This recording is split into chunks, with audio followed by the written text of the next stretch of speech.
unstoppable mean? What is unstoppable? Unstoppable is an adjective, and an adjective describes something. Unstoppable means impossible to stop or to prevent. How can we become unstoppable? One way is to just never give up. Yeah. So I tried to find some people that I knew that never gave up. So I searched through the Bible and I came across Job. Yes. Job was blameless and upright. He referenced God and avoided evil. You know the story of Job. He was a very wealthy man. He had 7 sons and 3 daughters. He owned 7,000 sheep, 3,000 camels, 5,000 yokes of oxen, and 500 asses. And he had many servants. And all that in one moment was taken away from him. And if you read the Bible, it just seems, well, not one moment, but it seems like within a 10-minute span, everything was just taken away from him.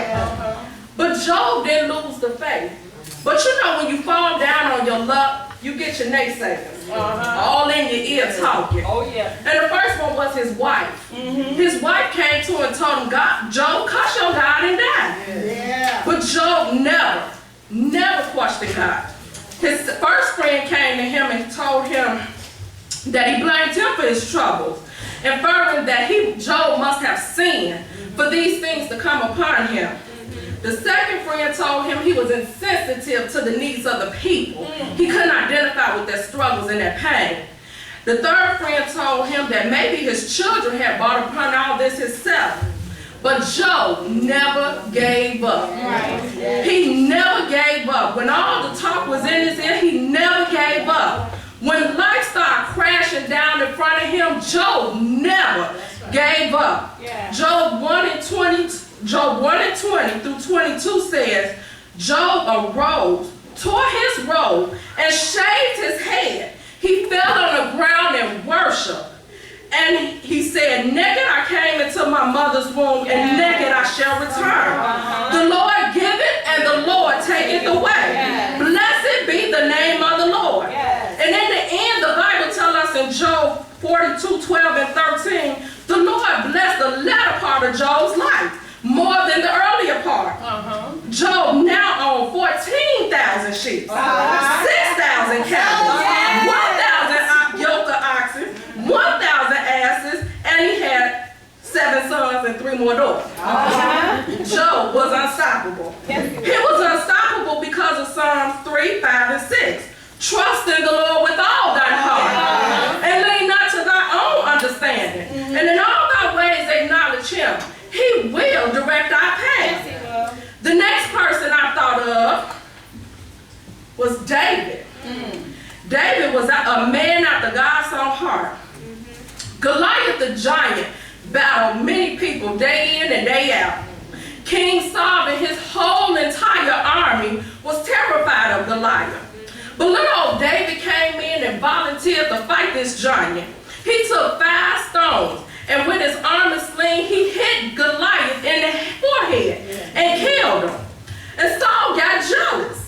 But David gained population through the people. The people started liking David. And God had already told Saul that his kingdom wasn't going to continue. And he knew that David was next in line to take over the kingdom. But he didn't want to turn over his kingdom, so he hunted David. He set out to destroy David.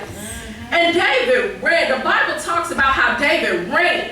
And he ran. And it seems like when David got to a point where he can take a breath, here comes Jonathan. Hey, my daddy know what y'all. Come on. You know what y'all. David had to keep on running. But David never gave up. He kept running. When it seemed like he ran from place to place and he had no other place to run, he ran some more. But how many of you know that trouble don't last always? The Bible tells us that in 1 Samuel 24, Saul took his army of 3,000 men to fight David. And David and his men were hiding in a cave. And David crept up behind Saul and cut a piece of his robe without Saul even knowing. He had the opportunity to tell Saul.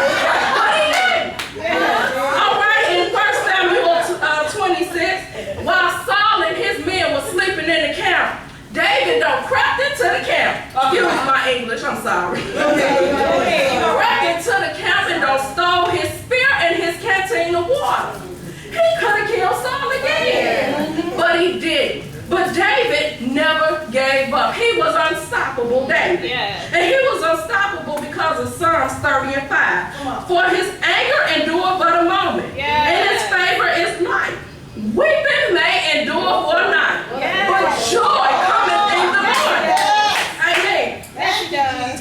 Then I had to get out of the Bible and find just a little personal story. Look, Danielle is just a woman that try to serve the Lord the best she knows how. The best she can. My husband think I'm perfect, but I'm not perfect. I'm not perfect. But I was the fourth out of 6 children, and my dream was to become the first person to graduate from college. But after I graduated high school, I got pregnant. And when it was time, I went to college. And when it was time for me to go back, I couldn't go back because I had a cesarean, and the inclement weather, my doctor just wouldn't release me. So I had to sign up for welfare to help take care of my child. Then I had to get a job, and I had to put school on hold. 9 years later. Come on, honey. Yeah. I was married, 3 kids, a stay-at-home mom. We were on our way to IHOP, and my oldest child asked me, Mom, what you want to be when you grow up? I didn't say 9 years later. I got depressed. I felt ashamed. I didn't know what to do. I didn't know how to answer that. How, as a parent, can I tell you to go to school and make something of yourself when I didn't do it? Yeah. But I didn't give up. Yes, right. Although I had 3 kids, I was not going to let nothing stop me. If I wanted to be the accountant when I grow up, I knew that I had to make some changes. That week I called the University of Phoenix, and the following week I enrolled. Today I stand before you with an associate's degree in accounting, with a bachelor's degree in accounting, and I'm currently pursuing my master's degree. I became unstoppable because of Philippians 3:13 and 14. Brothers, I count not myself to apprehend, but what I do, forgetting those things which are behind and reaching forward unto those things which are before me. Of the prize of the high calling of God in Christ Jesus. Last but not least. All right. You know, you always have to say the best for last. Jesus, the Son of God. Jesus went to the Garden of Gethsemane to pray. And later he was arrested. You all know the story. He was arrested for being the Messiah that he was. Jesus was publicly beaten. He was mocked, struck in the head with staffs and spit on. He had a crown of thorn on his head, and he was stripped naked. He was led to Golgotha where he was to be crucified. And before they crucify you, they give you this mixture of vinegar and gall and myrrh. And this is to help to alleviate your suffering.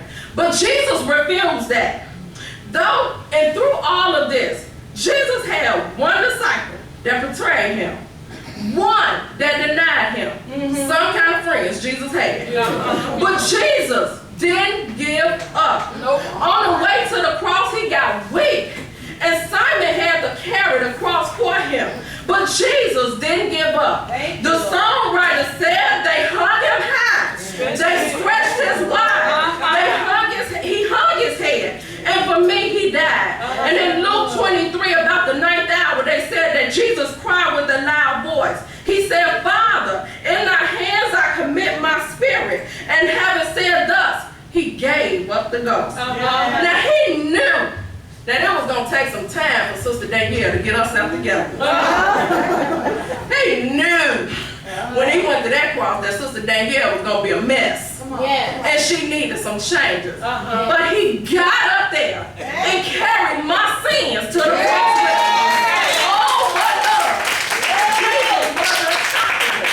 And we can be unstoppable in Jesus. Matthew 11:28-30 says, Come unto me, all ye that who labor and are heavy laden, and I will give you rest. Take my yoke upon you and learn of me, for I am gentle and lowly in heart, and in you will find rest for your soul. For my yoke is easy and my burdens are light. We can't give up. We have to understand that with everything we go through, Jesus is with us. Yeah. Matthew 28:20 says, and surely I will be with you always to the end of the age. And if Jesus is with us, we can make it through every storm and rain. Yeah. Philippians 4:13 says, I can do all things through Christ that strengthens me. So I don't care what you go through. I don't care what people say about you or what people do to you. Yeah. Romans 8:13 said, if God be for you, who can be